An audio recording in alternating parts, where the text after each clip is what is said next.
Buenas tardes, soy José Antonio Peñas, responsable comercial de la División de Ahorro de Previsión Sanitaria Nacional. Damos comienzo a la sesión de mercados que PSN ofrece a sus mutualistas. Como ya viene siendo habitual, al inicio de cada trimestre hablaremos sobre la actualidad económica, los mercados, los problemas a los que nos enfrentamos y las posibles soluciones. Para ello contamos con Pablo García, especialista en mercados y estrecho colaborador de PSN. Pablo colabora con PSN en algunos de los productos de inversión que PSN ofrece a sus mutualistas. Buenas tardes, Pablo. ¿Qué tal? ¿Qué tal? Buenas tardes, José Antonio, y bienvenidos a todos y gracias por la oportunidad. Otro trimestre más, ya van dos años actualizando estimaciones macro, micro, presentando productos y encantado de estar con vosotros. Vale, pues si quieres comenzar con la presentación. Fenomenal. Este trimestre el titular es "Los tipos bajarán menos de lo descontado". Si alguno de ustedes ya han estado pendientes de los mercados, entenderán de qué les hablo. Hoy hemos puesto este back to reality, este back to the futures o el regreso al futuro, porque desde finales de octubre de 2023 la confianza del inversor ha dado un vuelco radical y hemos tenido unas subidas muy importantes creo que descontando un escenario quizá excesivamente optimista, ¿no? Sobre todo respecto a los tipos de interés. Si conocen un poquito la situación de los mercados, el mercado, después de unas subidas, de hecho en Estados Unidos estamos en máximos de los últimos 22 años, está descontando hasta incluso 7 recortes de tipos para este 2024. Muchos de los banqueros centrales, entre ellos Jerome Powell, la señora Lagarde y muchos de los analistas, entre los cuales me encuentro, pensamos que 7 recortes de tipos por parte de la FED o incluso el Banco Central Europeo descontando 150 a 200 puntos básicos nos parece demasiado o excesivo, sobre todo visto el último repunte que hemos tenido en diciembre de la inflación, el proceso de desinflación. Desde luego, sigue su curso, pero ha remitido un poco, ¿no?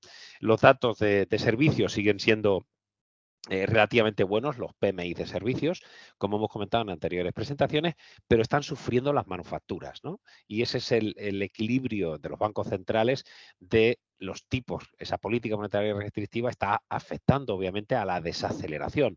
Cuánto desaceleración haya es la gran cuestión para saber si debemos o no poner fin a esta política monetaria restrictiva. Pero al final los objetivos son, como siempre, de inflación y no tanto de crecimiento.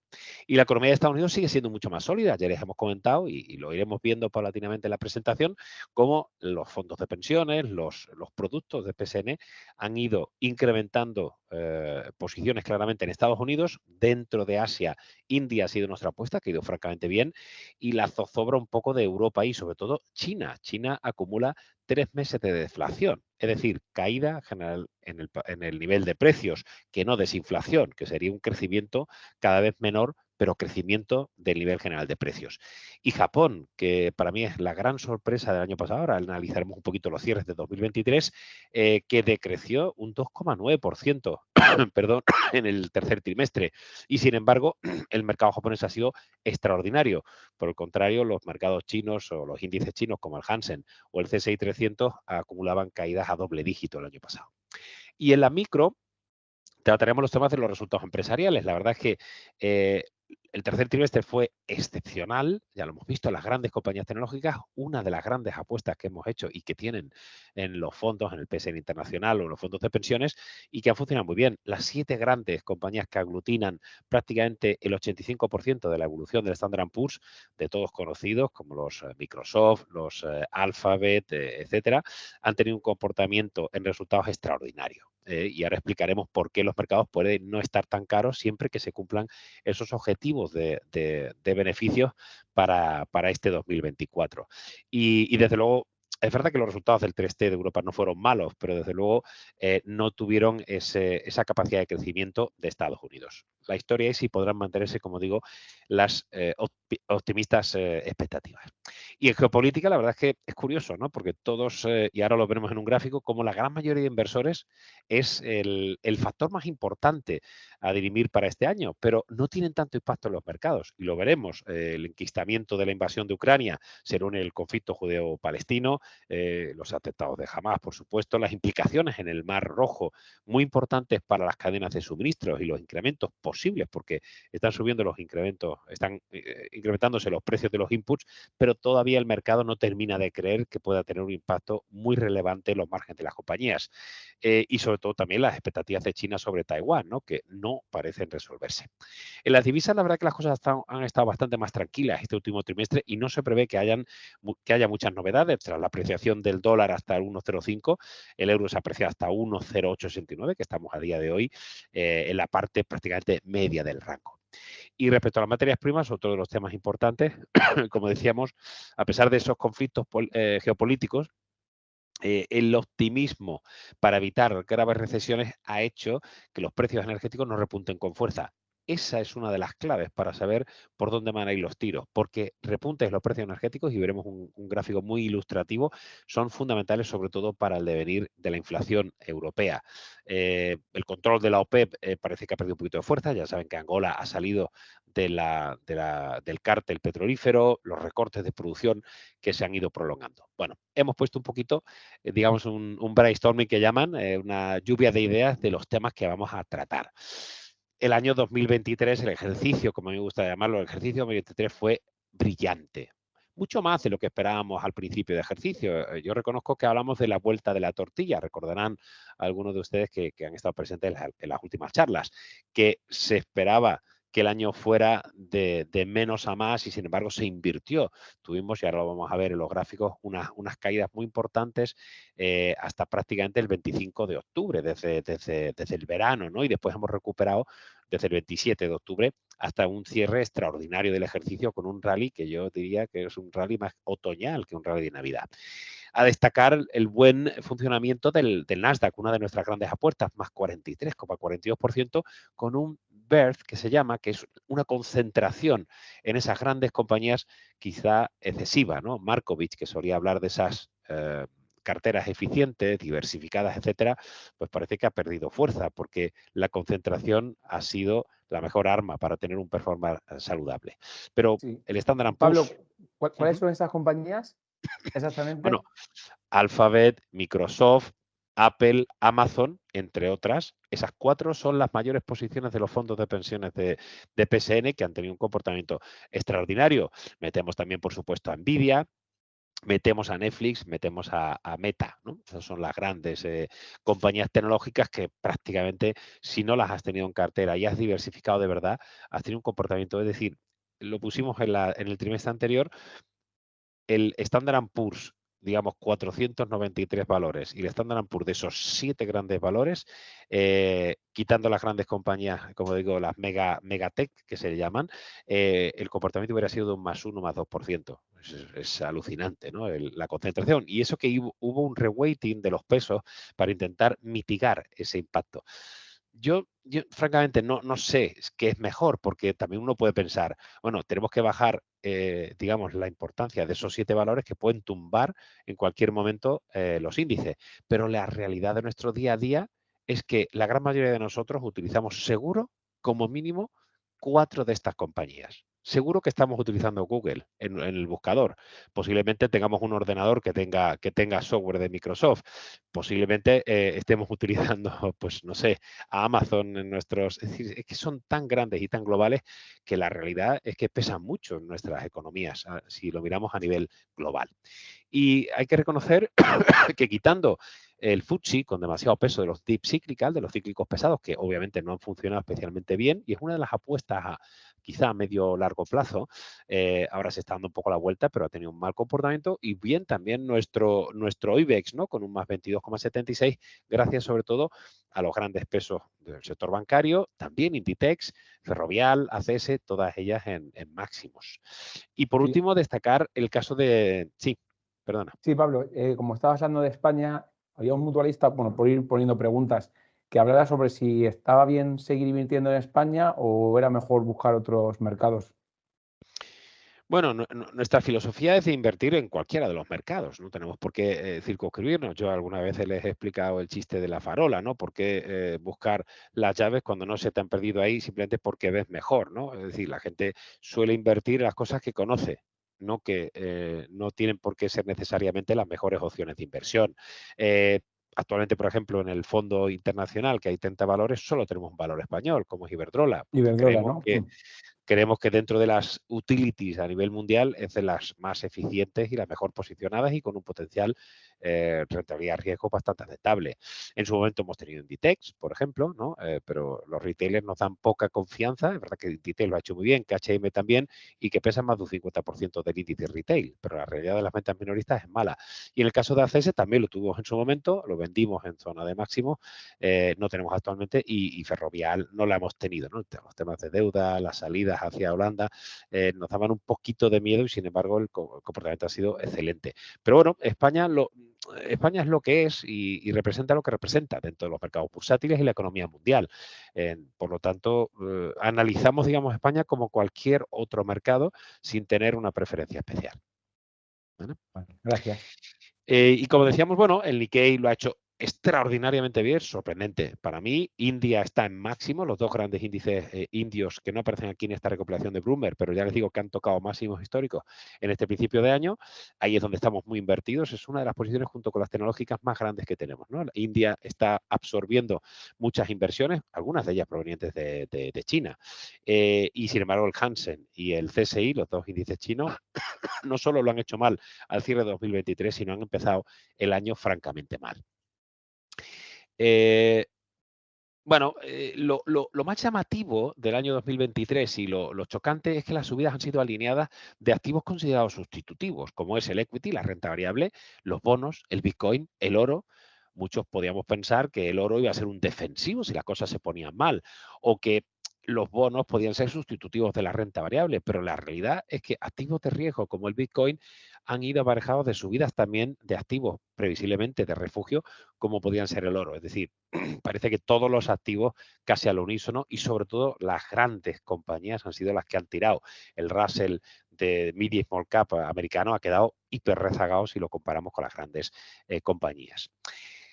Fíjense en algo que antes les he venido a decir, ¿no? Fue un año complicado con inicios titubeantes, con un tirón bastante fuerte hasta prácticamente el verano, pero desde el verano, desde el principio de agosto, tuvimos 3 meses de caídas importantes porque el mercado no sabía si realmente la inflación iba a aplacarse, ¿no?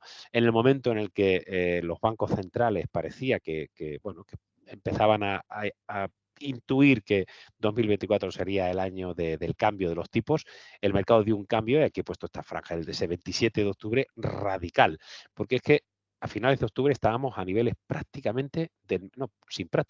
niveles del mes de febrero. Es decir, hubiéramos podido no invertir nada de febrero al 27 de octubre y estaríamos plano, algo que muchas veces los inversores que miran al corto plazo no entienden, ¿no? Es que no he ganado o he perdido este año o me he llevado 8 años en mercado y no ha ido bien. En el mercado hay que estar dentro, si no uno por lo general va a perder estos tirones del mercado. Y es verdad que este es el Standard & Poor's y el Nasdaq se ha mantenido muy arriba incluso a principios de este ejercicio, pero el Eurostoxx 50 desde mitad de diciembre empieza a flaquear y tener lo que llamamos un underperformance, una evolución inferior a los índices norteamericanos, justificado por la solidez de la economía norteamericana, algo que Alemania, y lo veremos ahora, no está siendo la locomotora, como tampoco lo está siendo Reino Unido. Y por sectores, por analizar un poquito y dejar ya el año pasado atrás, la verdad es que los cierres han sido, los ganadores claramente han sido la tecnología, como vemos aquí también, con ese 31,70, hablamos ahora de Europa, y también el sector retail, ¿no? Los sectores ligados al consumo lo han hecho especialmente bien, sobre todo en la última fase del año, y es sorprendente, porque las ventas minoristas, porque si tenemos los tipos muy altos, el consumo debería haberse resentido más, pero las grandes compañías han seguido ganando cuota y expandiendo márgenes incluso. Fruto de, quizá lo hemos visto en algunos sectores, cuando empezó el fenómeno de la inflación, de los costes, de los inputs que hemos comentado en otras presentaciones, tuvieron ese pricing power, esa capacidad de subir los precios y eso ha hecho que, bueno, pues el consumidor aceptara esas subidas de precio y han visto cómo sus márgenes se han expandido de una forma muy clara. Eso no es tan evidente en la situación actual. Y sin embargo, los cíclicos pesados y defensivos pues fueron los peores claramente el año pasado. Pero como siempre insisto, algunos me dicen, pero ¿cómo se le ocurre empezar a mirar a los cíclicos pesados? Es que si el ciclo es que la recesión o la desaceleración no va a ser muy fuerte, va a ser un soft landing, todo va a ir como estamos viendo en Estados Unidos, es el momento de comprar compañías con PERs negativos, con resultados en mínimos, como son los cíclicos pesados, porque estos te suben un 40% de forma muy abrupta cuando empezamos a ver recuperación de los niveles de demanda, ¿no? Entonces, no sé cuándo será el momento, pero estamos cerca de empezar a tomar posiciones más agresivas en estos sectores que obviamente han tenido una evolución negativa. Y por último, las tigres de los bonos, que marcaron máximos a mediados de octubre y el rally desde entonces pues las hizo caer. Desde finales de diciembre, las tigres han vuelto a repuntar algo. Explicaremos un poco más, con más detalle, algunas de las historias de los tipos y de los bonos. Por último, Sí, solo poner... sí, Pablo, disculpa, teníamos a varios mutualistas que preguntaban por bonos, la duración, que si era bueno ponerse en plazos más largos, a partir de 3 años, 4, y bueno, y también rentabilidades objetivo, con plazo objetivo. Ujú. Bueno, la inversión de la curva debe estrecharse, ¿no? El tramo corto debe caer debido a los futuros recortes de tipos, ¿no? Entonces sí creo que es una buena medida ir paulatinamente incrementando duración en las carteras, ¿no? O sea, y lo vamos a ver ahora, pero que quede eso claro, ¿no? Estuvimos muy cortos de los bonos hace 2 años cuando la TIR del Bund está al menos 0,5, ha llegado a estar al 3% y ahora está en torno al 2,36,8, creo recordar. Solo los gráficos es para que vean lo que les estaba contando antes del oro y del Bitcoin, ¿no? Como al unísono, dos a priori activos muy discordantes, pues tienen un perfil casi relativamente parecido. Fíjense los problemas cómo se minimizaron a finales del 2023, ¿no? Con estas subidas, con las posiciones más bullish del Standard & Poor's desde hacía mucho tiempo, o cómo se cerró en el número de acciones máximos de 52 semanas absolutamente desbocado, lo que nos da quizá en algunos casos algunos niveles de sobrecompra. Vamos ya con la situación actual. Esta tabla es de hoy. Hemos empezado el año con un panorama que ha cambiado algo, ¿no? La primera quincena, ¿no? Con rentabilidades negativas de prácticamente todos los activos, sobre todo más Europa que Estados Unidos, con una tendencia muy similar en Asia, con el Nikkei subiendo un extraordinario y sorprendente para mí 6%, cuando tienes una economía que tiene los tipos todavía negativos, cuando está decreciendo tu PIB un 2,9%, ¿qué vas a hacer? Ya no puedes recortar los tipos. Subir los tipos sería una temeridad. La inflación está al 2 y pico. No sé, la verdad es que para mí es sorprendente la recuperación de Japón y las caídas a casi del 10% del Hansen son extraordinarias por esa falta de visibilidad de la economía china. Esto era lo que le comentaba antes. Es curioso, ¿no? Porque los mayores riesgos de la economía y de los mercados en 2024, según una encuesta de una casa norteamericana, los factores geopolíticos le dan un 54%, pero créanme que el impacto suele ser súper cortoplacista. Después los factores geopolíticos se van diluyendo, como es la guerra de Ucrania, que es un horror desde el punto de vista humanitario, pero no está teniendo salvo cosas muy puntuales, como es la recuperación de los sectores de defensa, ¿no? Que lo han hecho especialmente bien, ¿no? Y es una de las apuestas que hemos tenido con Airbus, por ejemplo, entre otras compañías. Las elecciones americanas y, sin embargo, la recesión y la inflación tan solo pesan un 15 y un 14%, ¿no? Fíjense que es una encuesta pues, a inversores profesionales. No voy a tocar mucho todos los temas, pero la macro a nivel mundial, según estimaciones, ya sea el FMI, el Banco Mundial, lo más significativo de estas tablas es que no se ha deteriorado demasiado. Es decir, llevamos 2 años con este año, este trimestre va a llegar la recesión y nos vamos a caer y tal, y eso no llega. Entonces, lo único que digo es que nuestra visión ha sido optimista. Lo que pasa es que creo que ha habido un exceso de optimismo en algunos activos. No es más que eso, pero nuestra visión sigue siendo optimista. Son crecimientos del 2,4% sin cambios respecto a la estimación de junio. Es decir, que aun habiendo subido los tipos al máximo, no ha habido un deterioro mucho más allá. Sí ha habido deterioros en China, aunque sigue teniendo un crecimiento, bueno, se espera un 4,5%, va a cerrar el 2023 previsiblemente por arriba del 5%, pero las mejoras son en Estados Unidos. 0,8 puntos 0,8. porcentuales, 0,8 puntos porcentuales, ¿no? Es una barbaridad, son 80 puntos básicos. Es muy interesante cuando el resto de zonas están decreciendo algo en sus expectativas. Es decir, la macro no está siendo un problema tan acuciante.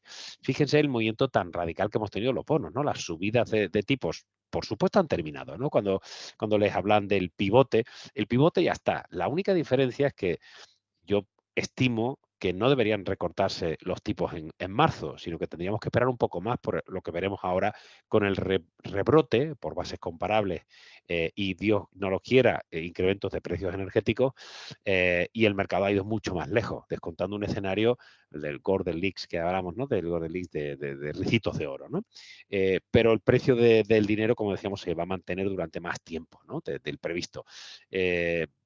Y los bonos están reflejando un movimiento bastante curioso, ¿no? Con las caídas de rentabilidad, es decir, con las subidas de precios, con una compra masiva de bonos a estos niveles, las tires cayeron de una forma, insisto, brutal a niveles desde el mes de febrero y ahora están empezando otra vez a repuntar las tires. Es decir, los inversores están vendiendo bonos a estos niveles, pensando que los tipos obviamente van a dar rentabilidades más bajas en el futuro. No sé si Vale. tenías algo por ahí, Sí, José Antonio. sí, con lo cual, a ver, teníamos mutualistas que preguntaban si era el momento de eso, de comprar bonos o renta fija a plazos, pues eso, de medio largo plazo. Tal vez puede Sí, empezar a ser el momento, ¿no? Aunque puede ser que en el futuro estén incluso algo más altos. bueno, Las es lo que hemos, tires. a ver, yo creo que sí, yo creo que la curva está todavía invertida, pero hemos empezado a ver como la parte corta, que es la que mueve los bancos centrales, va a caer y la parte larga va a estar mucho más, o va a aguantar mucho mejor. De hecho, es lo que hemos visto, ¿no? De un cierto aplanamiento, ¿no? De esa inversión de la curva. Sí, es el momento de poder ingresar, meter un poquito de duración a las carteras. O como PSN ha hecho con uno de los productos, garantizar capital, garantizar un tipo actual, porque la previsión es que los tipos caigan. Con lo cual, si yo me garantizo un 2,5% ahora, a lo mejor ahora no parece tanto, pero me lo voy a garantizar 3 años. Con lo cual, en un futuro los tipos, si van a caer, voy a empezar a ver como el segundo y el tercer año voy a estar muy contento por haber garantizado esos tipos. Ahora puede parecer que no son tan altos, pero garantizar capital e interés a 3 años, al 2,5, es extraordinario, ¿no? Como TAE. Vale. Los futuros de los Fed Funds, fíjense que estaban en el 80% de recortar los tipos de la Reserva Federal Norteamericana en marzo y ahora ya hablamos de una probabilidad del 50%. Hemos ido cayendo en esa probabilidad. ¿Por qué? Porque el IPC de Estados Unidos ha pasado del 3,1 al 3,4. Sí, estábamos en desinflación, pero nos hemos tomado un alto en el camino y eso es preocupante porque ha pasado también en la eurozona. Del 2,4 nos hemos ido en diciembre al 2,9. En Reino Unido del 3,9 al 4.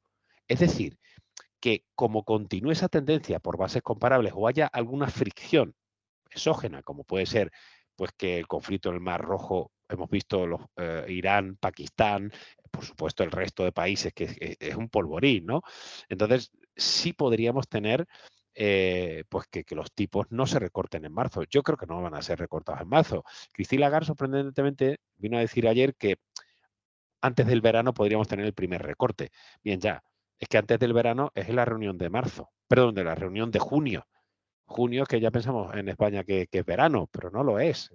Empieza, creo, si no recuerdo, el 21 de junio. La reunión del Banco Central creo que es el 6 de junio. Yo creo que será para esa fecha y en el caso de Estados Unidos será también para junio, entre el 11 y 12 de junio, ¿no? Yo creo que esa es la estimación más razonable. En cualquier caso, lo que puede ocurrir o que pensamos que ocurra es que se va a ralentizar la bajada de tipos, no que vayan a retomar subidas, ¿no? No, las subidas para cualquier analista que esté en mercado han terminado sí o sí. O sea, si tenemos unas subidas, el mercado caería un 20%.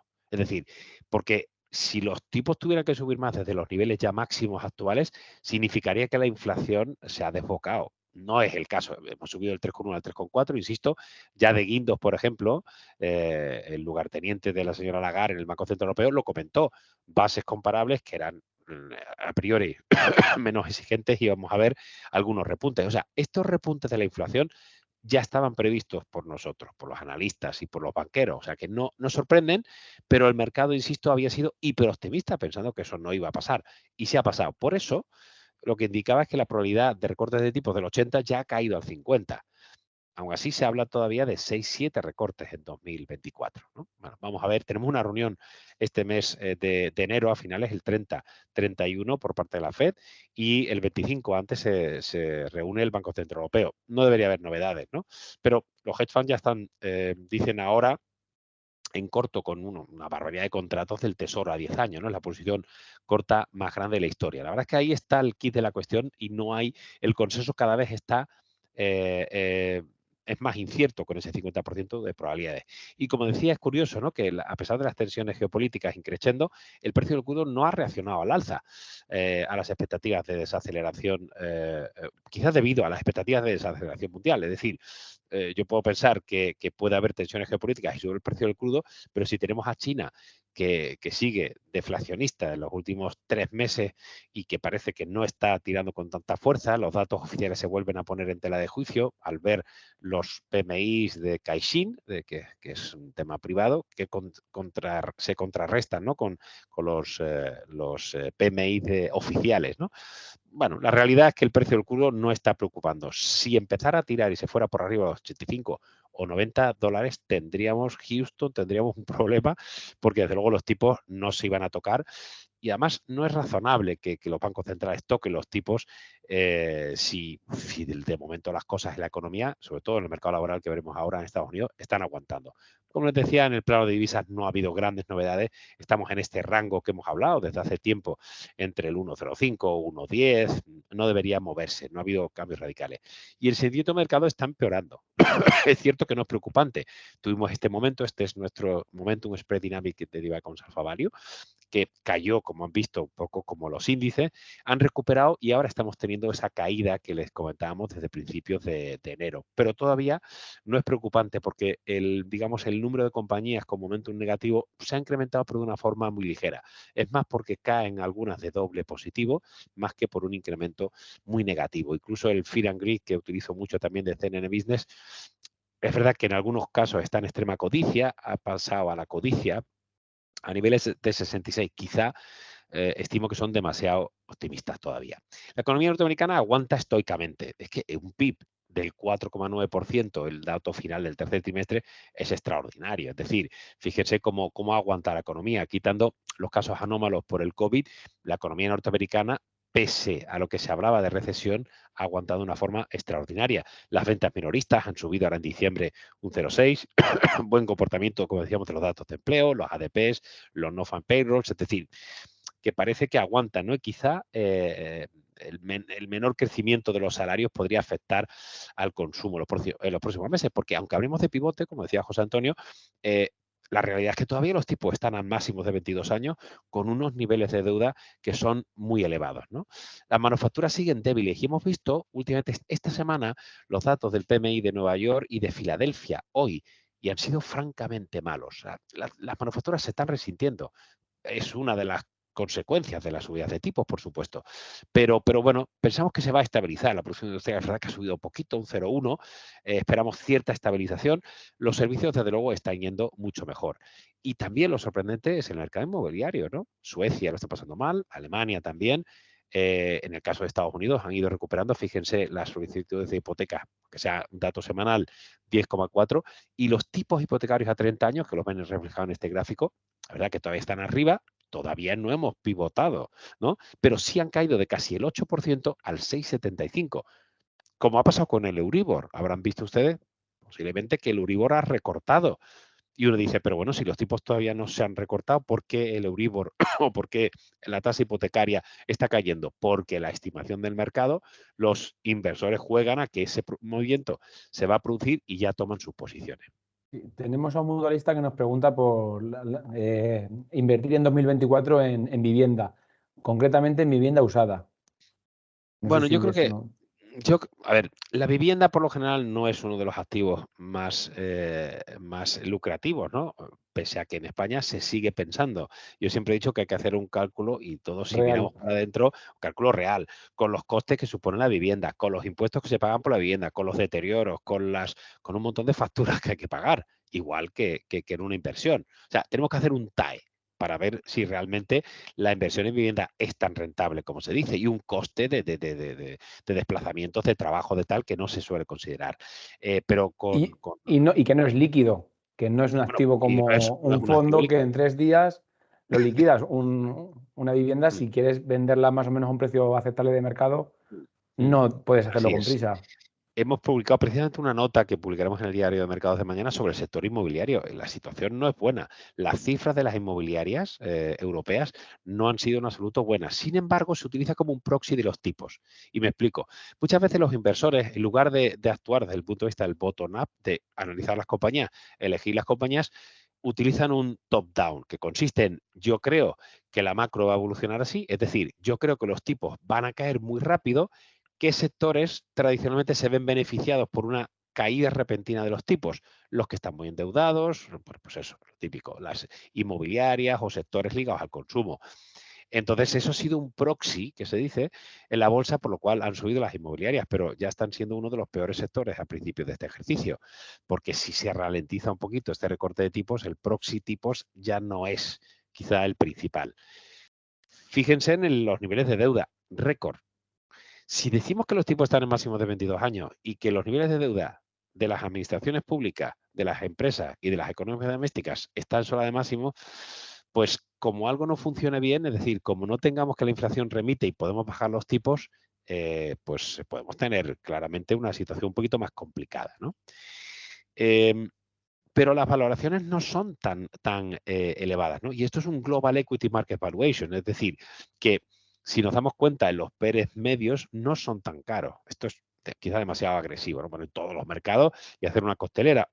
Pero la realidad es que ahora lo veremos con datos europeos o norteamericanos. El PER es volver a lo básico. El PER, como les he explicado en algunos momentos, para aquellos que no conozcan tanto los mercados, comparan el numerador, la cotización actual, y el denominador, las estimaciones forward a futuro de beneficios. ¿Eso qué significa? Que si una compañía, las estimaciones son que crezca un 30% sus beneficios y la cotización sube un 30%, el efecto en valoración es neutral. Madre mía, con el frío que hace y todavía hay mosquitos por aquí. Yo no lo entiendo. Perdonen. Como les digo, si sube un 30% los beneficios y sube la cotización un 30%, ceteris paribus, la valoración queda estable. Eso es lo que está pasando con muchas de las compañías tecnológicas, que en principio para nosotros no están tan caras porque están cumpliendo o rebasando las expectativas de beneficios. Mientras que eso ocurra, el mercado no tiene por qué estar caro y, de hecho, a priori no lo está tampoco en Europa. Tampoco en Europa. Aquí vemos los yields estimados por Alfa Value para Europa. Los PERs, consideramos que 13,13 veces beneficios no es un mercado caro. Insisto que hay que compararlo con las estimaciones de beneficios y con lo que haga el mercado. Aquí es tres cuartos de lo mismo, ¿vale? Hemos hablado de los resultados. Cogemos datos del consenso para ser un poco más neutrales, pero es que Estados Unidos sigue con crecimientos 4,4% de media, las grandes compañías y sobre todo tecnológicas muchísimo más, y excluyendo el sector energético hablamos de un beneficio de casi el 8%, y las ventas todavía creciendo. En Europa ya cambia un poco, ¿no? Es decir, es verdad que la tasa de crecimiento es del 6,4%, excluyendo, perdón, el sector energético, el crecimiento de los beneficios tan solo es el decrecimiento es del 1,8%, y las ventas van a decrecer un 4,4%. O sea que claramente las tendencias de Estados Unidos son mejores. Y si extrapolamos lo visto por los datos de los ISM, los resultados empresariales del cuarto trimestre, ya hemos empezado a conocer algunos, hemos conocido sobre todo el sector bancario, algunos trading update de algunas compañías de consumo. De momento los bancos han cumplido, pero los bancos americanos son más bancos de inversión. Entonces, las subidas de tipos afectan mucho más a los márgenes de intervención, a los net interest income de los bancos comerciales, y a los ROE, la rentabilidad sobre los fondos propios, más que a los bancos de inversión, que van más con el ciclo. Pero a priori los resultados empresariales no deberían ser un problema. Aquí no me enrollo demasiado, porque si no entraríamos en detalles de los distintos sectores, pero les ponemos un poquito en la visión general de por dónde están los beneficios, como el sector autos o las petroleras a priori pueden todavía remitir por esa desaceleración y los precios del crudo que no han subido, pero aquí podríamos tener alguna sorpresa, sobre todo en la segunda mitad del año. Por eso todavía no hemos tomado posiciones muy agresivas, pero creo que puede estar a sorpresa. Y fíjense en el sector bancario, que yo he insistido en muchos medios de comunicación y me han dado palos hasta en el cielo de la boca, como dicen en mi tierra, que hemos estado largos de bancos y hemos bajado exposición al sector bancario hasta ponernos más neutrales porque pensamos que los bancos han tocado el pico del ciclo de beneficios. Y eso estamos hablando de un ciclo a lo mejor de 4 o 5 años. Entonces, no pensamos que vayan a publicar unos malos resultados al cuarto trimestre, pero si la tendencia es a recortar los tipos, los márgenes, los spreads se estrechan y a priori los bancos con incrementos de mora, etcétera, deberían tener un comportamiento un poquito más discreto. Insisto que no vamos a entrar, pero aquí ponemos algunos de los sectores que pueden ser los favorecidos para este año. Tenemos un mutualista que nos pregunta en concreto eso, ¿por qué sectores vamos a apostar en 2024 o cuáles creemos que pueden funcionar mejor? Pues mira, lo que estamos Es haciendo... difícil la pregunta, pero... No, pero es fundamental y de hecho es lo que estamos haciendo en los fondos. Hemos sido bastante continuistas, José Antonio. Hemos mantenido exposición muy larga, como decíamos, en tecnología, sobre todo tecnología americana, también algo de semiconductores en Europa. Hemos incorporado a SAP, la gran compañía de software empresarial europea, pero sobre todo nos concentramos en Microsoft con ese buen hacer en tecnología, inteligencia artificial, etcétera. Estamos en Alphabet, estamos en Amazon y estamos en Apple, aunque en Apple nos estamos planteando bajar un poquito la exposición, se está hablando de una cierta debilidad en su producto estrella del iPhone, ¿no? Después Capital Goods, seguimos insistiendo, ese formidable... A ver, la gente se lía con los Capital Goods, ¿no? El Capital Goods es la compañía que hace, digamos, por decirlo, por ejemplo, en el caso de los aerogeneradores, de las energías renovables. Hablamos de la que te hace la máquina, la que te hace el molino de viento, que puede ser Siemens Gamesa, que puede ser Nordex o que puede ser alguna de esas compañías que son bienes de capital.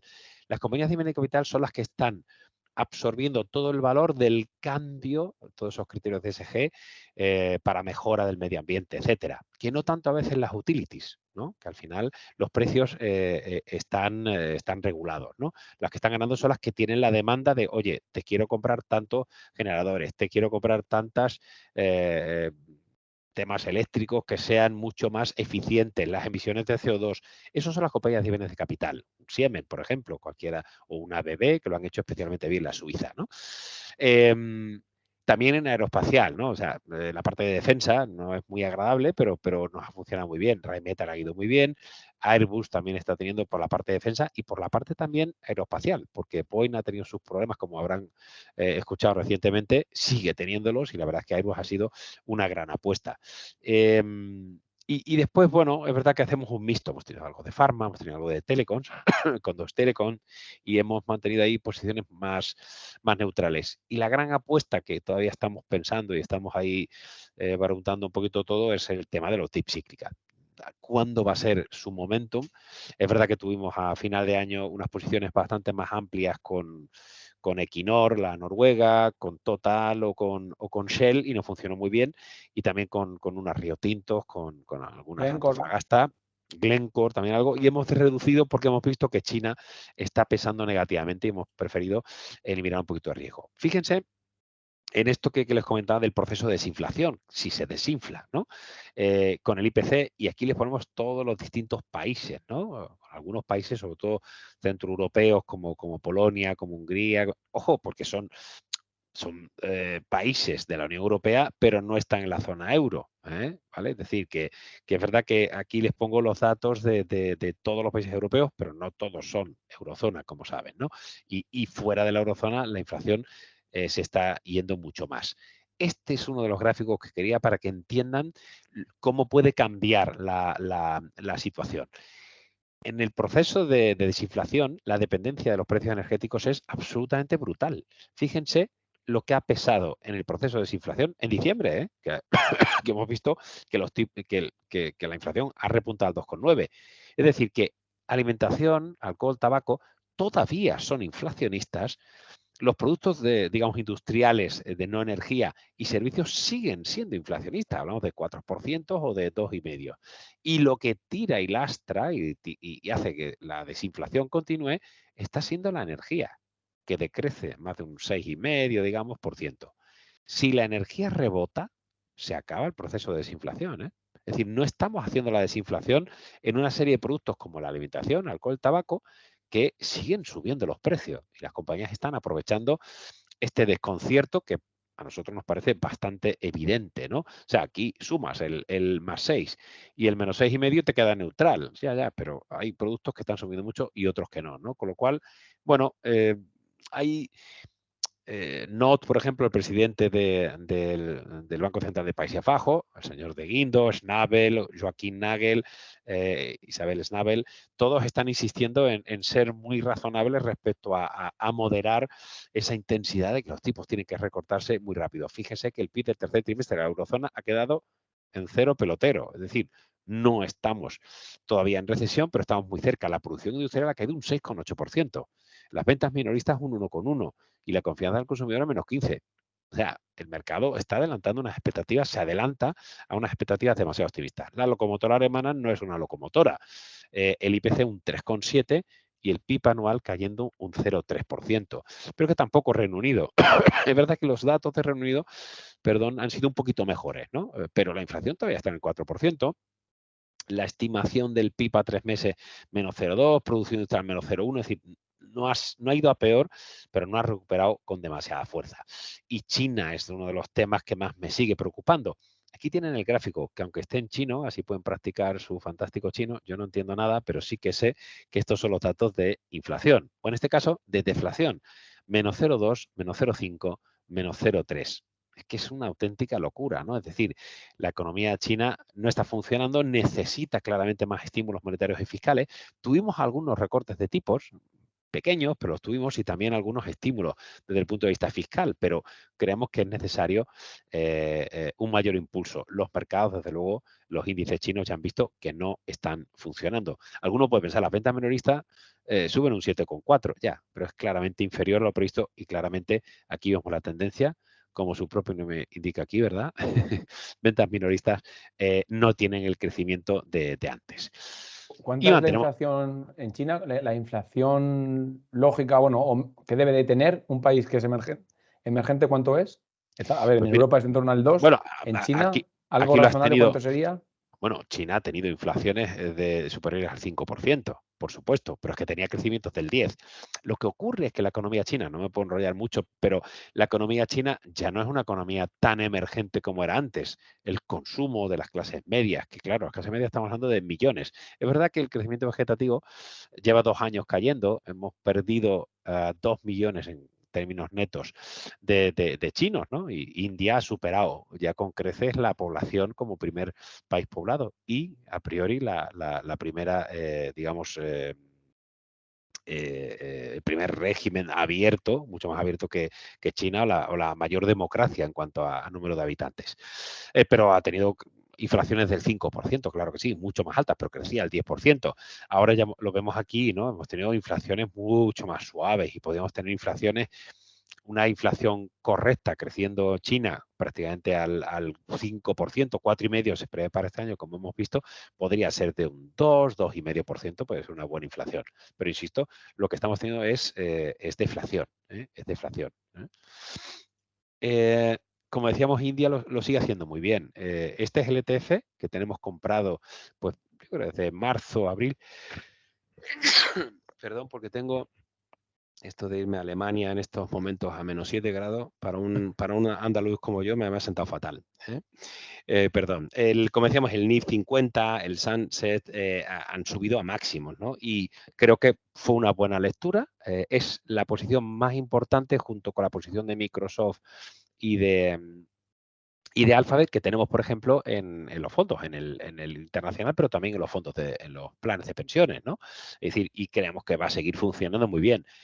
Si recuerdan el gráfico, durante los meses de verano los mercados cayeron y prácticamente este índice se mantuvo plano. Y cuando los mercados han subido, sin embargo, también han subido con fuerza, ¿no? Yo creo que me da bastante tranquilidad a nivel internacional. Sí. Estaría bien, sí, perdona Pablo, que explicaras qué es un ETF, porque puede ser que haya muchos mutualistas que no... bueno, son fondos cotizados, ¿vale? Es decir... un fondo que replica, ¿no? Un índice. Eso por es, ejemplo. lo que intentamos, y por eso se llaman fondos cotizados, porque los tradeamos, los ejecutamos como si fueran acciones, pero en realidad dentro de ese paquete de acciones, ese ETF, lo que va dentro es, digamos, pues todas las acciones promediadas de un índice.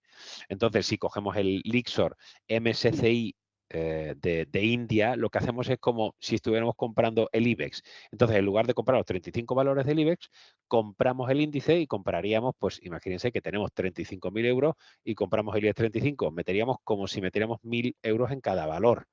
¿Por qué? Porque el stock picking para India hay que ser muy delicado. Y también se utilizan estos índices Es más sencillo para... comprar toda la economía india, por decirlo así, que Estamos no jugando estar en plano picoteando macro, valores. no es Claro. coger Infosys o coger alguna de las constructoras o el grupo Aldani, te puedes complicar la vida, ¿no? No somos expertos en India, pero sí el plano macroeconómico, que es el que queremos cotizar, ¿no?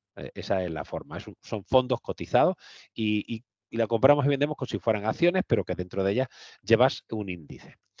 Y España aguanta, ha aguantado muy bien. O sea, independientemente de todos los problemas políticos que ustedes conocerán, que pueden tener su visión o no, la verdad es que la economía española, con un PIB en el tercer trimestre del 1,8, con una inflación del 3,1, se ha ido moderando, ¿no? Yo creo que tenemos que estar moderadamente optimistas, ¿no? Las ventas minoristas han subido un 5% en octubre, un dato un poquito retrasado, todavía van a salir ahora las de noviembre, la producción industrial ha seguido subiendo, es verdad que esperamos un deterioro en diciembre, pero en servicio estamos todavía por arriba del 50, que marca la expansión, y el manufacturero 46,2, que está un poco en línea, un poquito mejor que el resto de nuestros comparables, y el Euribor, que como les decía, que está pisando el freno.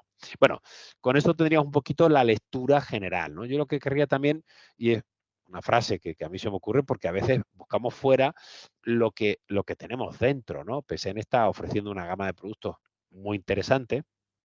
A mí está mal que yo lo diga, pero intentamos buscar las mejores inversiones para todos ustedes. Y es que yo siempre he dicho que el iProtect 3, que empecé a gestionar hace un año, lo peor que tiene es su nombre, porque, porque ha partido de fondos que no, de iProtect 1 y 2, que no estaban desde mi punto de vista gestionados, que era una gestión pasiva. Pero bueno, llevamos un año, desde el inicio, estamos hablando de un 11,67%, ayer tuve un 9,35%, y ojo, el Iprotec es como activo subyacente, está el índice que creamos hace algo más de un año y con unas garantías mínimas del 80% del pico de SNAP, que ahora están situadas en el 90%. Es decir, que si hay un descalabro del mercado, unas torres gemelas, un COVID o lo que quieran, ustedes están protegidos y eso vale dinero, es un seguro que paga. Es decir, si estuviéramos invertidos directamente en el índice, sacaríamos más rentabilidad, pero tendríamos más riesgo. La leche Claro, calentita que no queme, que yo digo siempre es en mi libro de difícil. expansión.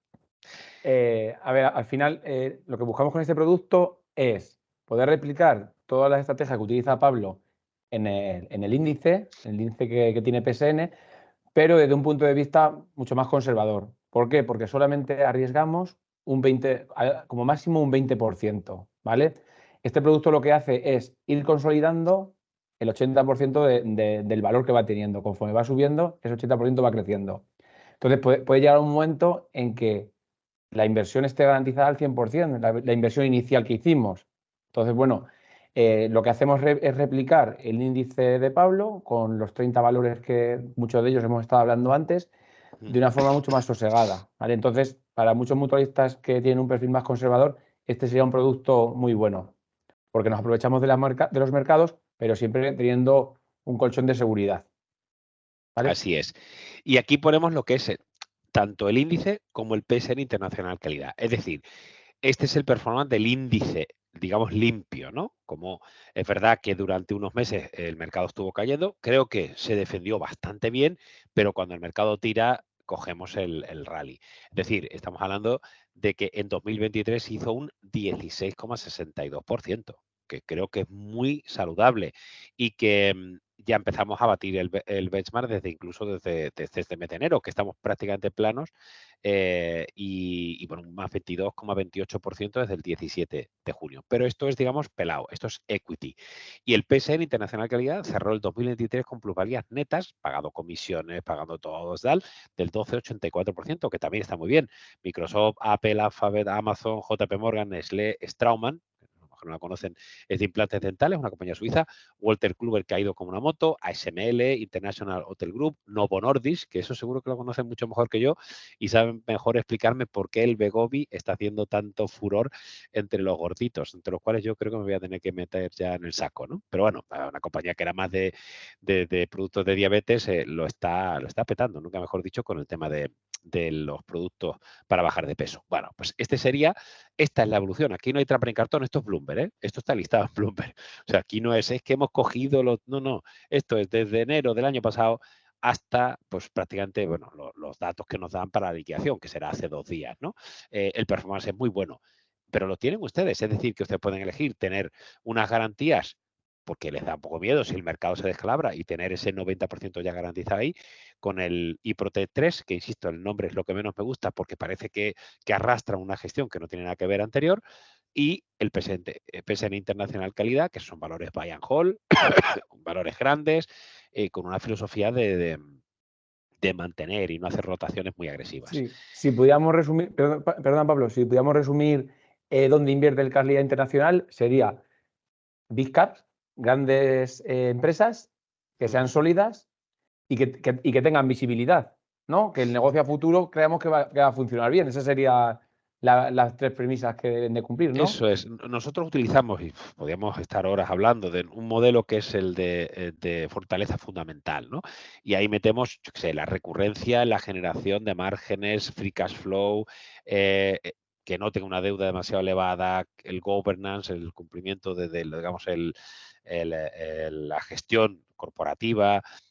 Hay mil detalles, ¿no? Estudiamos con mucho detalle las compañías. Entonces, es una buena selección que no tiene en cuenta, o sea, tenemos Iberdrola solo, o sea, tenemos un valor de 30 español, podíamos tener 5, podíamos tener menos, ¿no? Es verdad que el sesgo es que el 50%, yo creo que algo más, está en valores norteamericanos, pero hay algunos casos, como un Nestlé, que pues sí, es un valor suizo, pero obviamente las ventas en Suiza representan un punto mínimo. Son grandes corporaciones a nivel mundial y bien diversificadas. Es verdad que hay un sesgo más a crecimiento, a growth en algunos casos, pero lo del growth y el value en algunas compañías como un Amazon, un Alphabet, un Apple, un Microsoft, cada vez están más en tela de juicio. A ver, es grow, pero son empresas de mucha calidad y que fiables. No grow como a lo mejor hace años, que son empresas mucho más pequeñas. Estas empresas ya están consolidadas y son fiables y con garantía. Así es. Vale. Y ahora pasar los planes de pensiones, que seguimos estando números 1 en los 3 últimos años que empezamos la gestión. El fondo PSN Internacional Calidad lleva 1 año y pico, asesorando los fondos llevo 3 y hemos conseguido ponerlos el número 1, ¿no? Con rentabilidades más que decentes, ¿no? Tanto sí, por ejemplo, el plan asociado, que sería el mixto moderado que tenemos en cartera, hasta un 25 en renta variable sería como nuestro buque insignia porque es el que más mutualistas tienen, ¿vale? Además es el que más encaja con el perfil de mutualista que tenemos, que es un perfil conservador / moderado.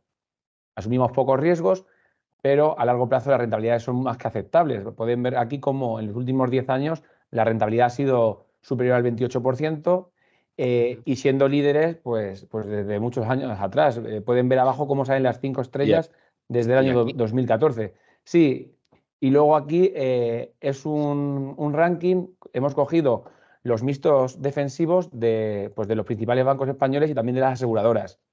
El mejor de cada banco, y pueden ver cómo a 3 años somos los más rentables, a 5 también y a 10 también.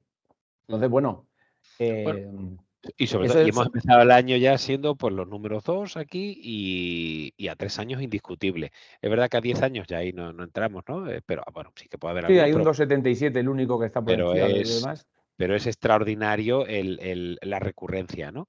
Y también hay otro, está el individual, que también ha ido bien, un 42,70, Sí. que ahí ya tenemos más renta variable. Sí, aquí sería un perfil un poco más agresivo, hasta un 75% en renta variable. Siempre hablamos de hasta el 25 o hasta el 75 porque no siempre tenemos por qué estar apurados al máximo. Si vemos que las cosas pueden ir mal, reducimos la exposición a bolsa, ¿vale?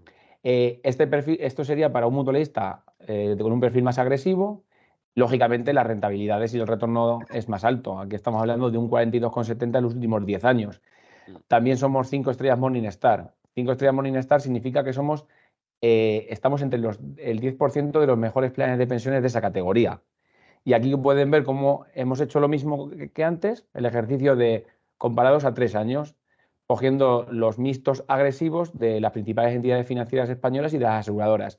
Pueden ver cómo con un 5,25 anualizado a 3 años somos líderes.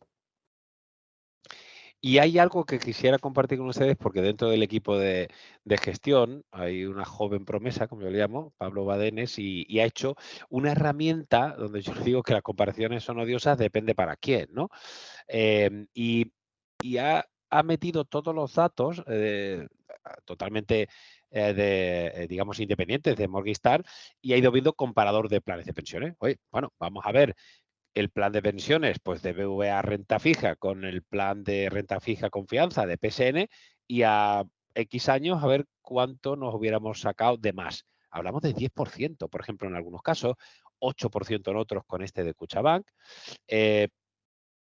4% con este de Mafre, 5% de referencia, todos a favor de los planes de pensiones, ¿no? Para transcribirlo a cifra. Y estos son uno de los ejemplos, ¿no?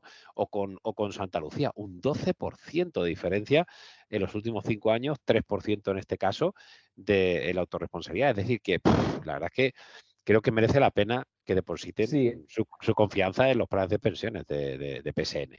Y este era el producto que sí, perdón, un segundito, Pablo, perdona. sí. Esa herramienta la vamos a implementar para que la puedan usar todos los asesores y gestores de inversión de PSN para poder hacer comparativas con los planes de pensiones que tienen los mutualistas en otras compañías. O sea, es algo que vamos a poder utilizar en la visita diaria que tengamos con ustedes cuando le hagamos el asesoramiento para que puedan compararlo. ¿Vale? Estamos trabajando en ello y en breve lo tendremos. Ujú. Estamos en ello, estamos trabajando y sobre todo el gran valedor de esta herramienta es Pablo Badenes. Bueno, aquí tenemos uno de los últimos productos que estuvimos viendo, estuvimos sondeando por el mercado. Eh, Cuanto más tarde se hiciera el producto, la rentabilidad podía haber sido menor. La verdad es que en este caso hemos visto comparativas de otras entidades que están ofreciendo 1,75, 2%, 2,50 TAE, garantizado capital y garantizado el tipo, el cupón a 3 años es un producto excepcional. Quizá ahora no lo vean tanto, pero cuando empiecen a caer los tipos y caigan lo que hemos dicho antes, 150, 200 puntos básicos, en cuestión de un año o de año y pico, entonces empezarán a ver lo interesante que era este producto ahora, que hay que mirarlo a las previsiones que tenemos a 3 años. Obviamente, si los tipos pensáramos que van a subir con mucha fuerza y van a batir récords históricos, pues entonces este producto no sería bueno, pero la probabilidad de que eso ocurra es prácticamente mínima, ¿no? Es decir, los tipos van a caer sí o sí, es cuestión de cuándo lo harán más tarde o más temprano. Por eso, productos de este tipo que estén ahora, incluso ya estamos pensando sacar más productos, asesorar más productos, y es el momento de hacerlo. Cuanto más plazo cojamos y podamos garantizar ahora el tipo, previsiblemente vamos a tener una rentabilidad relativa que lo irán viendo con el paso del tiempo mucho más atractiva. Sí, como bien decía Pablo, un seguro de ahorro, garantizamos un 2,50 TAE anual durante 35 meses, casi 3 años. Es una buena oportunidad. Hemos buscado algo a un medio plazo, que tampoco nos hemos alargado mucho en el tiempo, pero que ofrece una rentabilidad muy atractiva y sobre todo lo que dice Pablo, dentro de 6 meses o un año estos tipos no los vamos a conseguir, con lo cual vamos a aprovecharnos de ello. Además, el producto es líquido, en cualquier momento se puede rescatar, con lo cual pueden llamar a su asesor o al gestor de inversiones que tienen asignado en PSN para recoger más información y, bueno, asesorarles lo que necesiten. Y yo siempre digo, José Antonio, que no es cuestión de, bueno, pues entonces el 100% de mis ahorros lo voy a meter en un producto que me da un 2,5. No, yo creo que en función, y eso es perfectamente aceptable, del perfil de riesgo de cada uno, de sus vicisitudes, por supuesto, personales, bueno, pues una parte puede invertir en un fondo de renta variable, que puede ser el PSN Internacional Calidad, que creo que es un buen fondo, y también otra parte, pues garantizando una rentabilidad. Lo hacemos todos, ¿no? Es decir, no poner todos los huevos en la misma cesta y en función del riesgo, miedo que tengamos, pues coger un Iprotec 3, coger un plan. Es decir, la gama de productos que vamos a ir ampliándola, y creo que ese es un poquito el objetivo de este año, porque visto los resultados que son buenos, ¿por qué no dar más gama de productos para que ustedes puedan decidir cuál es el mejor en función de sus expectativas? Muy bien. Pues apoyar lo que dice Pablo. Tenemos productos de todos los tipos. lo mejor es combinar varios. Al final, buscar corto plazo en productos más líquidos y más largo plazo puede ser un producto así o incluso más. A largo plazo, como pueden ser los MASes, que también tenemos en cartera. Ujú. Bueno, pues sí, Había, Pablo. había alguna pregunta por ahí, yo he recabado algunas de las preguntas que me habéis enviado. Había algunas preguntas muy interesantes. Había alguna pregunta sobre inteligencia artificial, por Sí, si había una que era sobre sectores por los que apostábamos, que ya se está hablando sobre ellos, pero sí que también preguntaban por la inteligencia artificial. yo con la inteligencia artificial he estado hablando con muchos ingenieros y ninguno me ha terminado de convencer o contrarrestar mis comentarios. Yo creo que es alucinante la inteligencia artificial, por supuesto, pero para mí no es digamos, un cambio radical. Lo que es hemos dotado a los ordenadores de una capacidad de bases de datos y velocidad extraordinarias, pero inteligencia artificial, al que hay que darle el premio Nobel es al que le puso el nombre de inteligencia artificial, porque en realidad no es más que dotar a los ordenadores que hemos tenido siempre, insisto, de más capacidad, de más velocidad para cruzar y sacar respuestas extraordinarias en un tiempo extraordinario también, ¿no? Y la pregunta nos hace, bueno, ¿y qué empresas invertir? No busquen, hay algunas compañías como High Silicon, como la china DJI, hay un montón, pero es que Microsoft, Alphabet, Amazon, por ejemplo, en Amazon lo ha orientado al consumidor. Hay aplicaciones como el Echo, o como el AWS, que es menos conocido. Alexa es inteligencia artificial. Apple, Facebook, IBM, Intel, Nvidia, Qualcomm, todas las grandes compañías son las grandísimas compañías de inteligencia artificial. Hay algunas compañías más pequeñas bueno, que tienen un perfil de riesgo más importante, pero al final todo va a quedar en eso, ¿no? Es como las fintech y como toda la historia de la banca por internet, que al final, ¿qué quedó todo? Pues que al final Patagon se lo compra Santander, lo total, y volvemos a las grandes compañías que se hacen más grandes. La inteligencia artificial tenemos mucho en cartera con Microsoft, con Alphabet, con Apple y con Amazon, ¿no? O sea que no necesitamos meternos en compañías más pequeñas porque estamos muy expuestos a la inteligencia artificial. Muy buen apunte porque además cuando nos reunimos con muchas personas nos suelen decir eso, que se piensan que la inteligencia artificial son compañías pequeñas y no para nada. Podemos apostar por las más grandes que también están ahí metidas. Amazon tiene a 3.000 ingenieros trabajando en inteligencia artificial. O sea Y siempre que, es menos arriesgado invertir en Amazon que no en una empresa de inteligencia artificial pequeña que mañana puede irle mal, ¿no? es un perfil de riesgo mucho más alto. Son startups y ya sabemos que las startups lo que tienes que hacer es invertir en 50 para que dos te salgan bien. Y con que esas dos multipliques por 50, pues en muchos Claro. casos sirven. Yo he hecho también private equity, cosas de este tipo, pero bueno, conlleva mucho riesgo. Y lo que tiene que entender un inversor es que si quiere hacer esas cosas, tiene que invertir en pequeñas cantidades en 50, 100 compañías, para que dos sean los big elephants, sean los unicornios famosos, Sí. y el resto lo va a perder todo posiblemente. Teníamos a otro mutualista que preguntaba que cumplidos los 50, ¿en qué debería pensar de cara a la jubilación? Pues con 50 Bueno, años todavía le queda mucho para jubilarse, con lo cual tiene que ir 50 años es un churumbel, es un hombre muy joven. Yo voy a cumplir 50 dentro de 15 días y vamos, le tiene que puedo ir asegurar que a productos que estén agresivos en que tengan bastante parte de renta variable, ¿no? Como puede ser, por bueno, ejemplo, el plan individual, sí, y fondos de inversión, como puede ser el Calidad Internacional. desde luego, un plan de pensiones es fantástico porque tienes un ahorro fiscal y es un complemento a la hora de la jubilación, a la pensión, digamos, pública. Entonces, sí, o sea, es un buen momento. Siempre es buen momento para invertir en planes de pensiones porque, a ver, no es que no vayas a pagar los impuestos, ya lo sabemos todos. Cuando recuperas o en capital o vía rentas, ahí es donde pagas esos impuestos, pero supuestamente tus rentas van a ser menores, con lo cual bajas la base y pagas menos impuestos. Es una traslación impositiva, que solemos llamar, y además también es que nos sirve para ahorrar, porque es que si no, no lo gastamos en tonterías. Entonces, bueno, pues estás ahorrando de forma sistemática y además en un futuro vas a tener un ahorro fiscal, además del ahorro que tienes en cada declaración de la renta, ¿no? Mientras que, Claro. bueno, pues un fondo de inversión normal es verdad que es más líquido porque el plan de pensiones no se puede rescatar como un plan, como un fondo de inversión, pero Y volvemos a lo sobre todo mismo, es un dado, equilibrio entre productos. y sobre todo, dado el nivel adquisitivo de nuestros mutualistas, los planes de pensiones se le quedan cortos. Y más ahora, solo pueden meter 1.500 euros. Ya con 8.000 euros al año se les quedaban cortos, ahora se quedan cortísimos. Con lo cual, al Bueno, final, tienes que pueden buscar otras meter mucho más alternativas dinero, lo que como. pasa es que el ahorro fiscal que tiene No, no, ahora en el mil corto quinientos plazo euros. O sea, es menor. claro, con lo cual, yo le recomiendo a esa persona fondos de inversión como el PLSN Calidad Internacional, que es un fondo que va a renta variable, con lo cual la rentabilidad puede ser muy atractiva porque vamos a largo plazo. Y luego miraría si ya tiene un plan de pensiones contratado en otra entidad, lo primero que haría sería ver qué plan de pensiones es, ver si encaja con su perfil y luego nosotros podemos ofrecerle nuestra alternativa para ver si es mejor. Normalmente suelen salir mejor, pero bueno, todos compararlo, ¿vale? Ujú. Y ya por último, había otro mutualista que preguntaba por los fondos indexados. Ujú. Bueno, a ver, yo reconozco que el 2023 la indexación o la gestión pasiva en algunos casos podría haber sido un gran aliado, pero por el contrario siempre digo lo mismo. Bueno, ¿que has invertido en fondos indexados chinos o británicos? Hubieras perdido dinero.